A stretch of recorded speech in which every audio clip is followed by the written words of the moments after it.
అరే ఈరోజు చిన్నోడు రిజల్ట్ కదా, అడగడమే మర్చిపోయాను. ముందు మా వాడికి ఫోన్ పెట్టాను. అరే ఇవాళ మా చిన్నోడిది రిజల్ట్ వచ్చిందిరా, ఒకసారి హాల్ టికెట్ నెంబర్ పెడతా, చెక్ చేస్తావా? పెట్టనా? సరే పెడుతున్నా చూడు.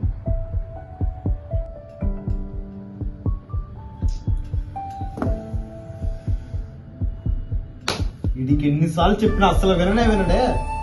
వీడికి రావాలి, చెప్తా వీడి పని. వాళ్ళ వచ్చావారా నువ్వు? కాలేజ్కి ఎందుకు వెళ్తున్నావు? అమ్మాయిలు అంటూ చికాలు చేయడానికి వెళ్తావా, చదువుకోవడానికి వెళ్తున్నావా? మాట్లాడవేరా? ఈసారైనా మంచి మార్కులతో వస్తావని ఆతృతతో చూసారా? ఇప్పుడు అన్ని తప్పెట్టావు. ఇప్పుడు నా మొహాన్ని ఎలా చూపించుకోవాలరా 10 మందికి?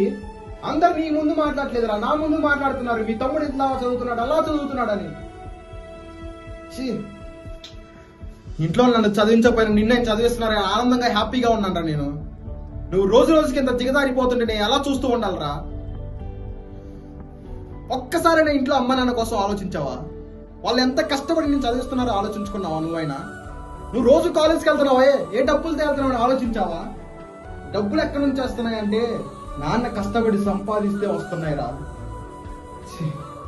అయినా నీకెలా అర్థం అవుతుంది? ఇంట్లో చిన్న కుర్రోడి అని చిన్నోడి అని ఎంతో గారాభంగా ప్రేమగా పెంచుతుంటే రోజు రోజుకి మా నెత్తినికి కూర్చుంటున్నావురా. ఏదో ఒక రోజు మా కష్టం నీకు తెలుస్తుందిరా, తెలిసినప్పుడు నీకు అర్థమవుతుంది. ఒక్కటి చెప్పురా, నీకు చదవాలని ఉందా లేదా? అది మాత్రమే చెప్పు. లేదన్నా, ఎప్పుడు చూసినా చదువు చదువు అంటారు కానీ నా గురించి ఎప్పుడైనా ఆలోచించారా? అసలు హిందూ తప్పు కోసం మీరు అడిగారా? లేదే. ఇంట్లో వాళ్ళకన్నా అంత ఎక్కువైంది ఏంట్రా నీకు? అన్నా నాకు చదివి నేను నమ్మకం లేదన్నా, నేను చదవలేకపోతున్నా అన్నా.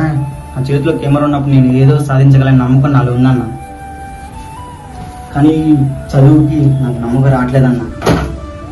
అన్నా నన్ను నేను మోసం చేసుకుంటూ అమ్మ నాన్న మోసం చేస్తున్నా అన్నా. ఈరోజు నాలో నా చేతిలో కెమెరా లేకపోవచ్చు, ఫోటోని తీయకపోవచ్చు, కానీ ఏదో రోజు వాళ్ళకన్నా బెటర్గా చేసి చూపిస్తానన్నా.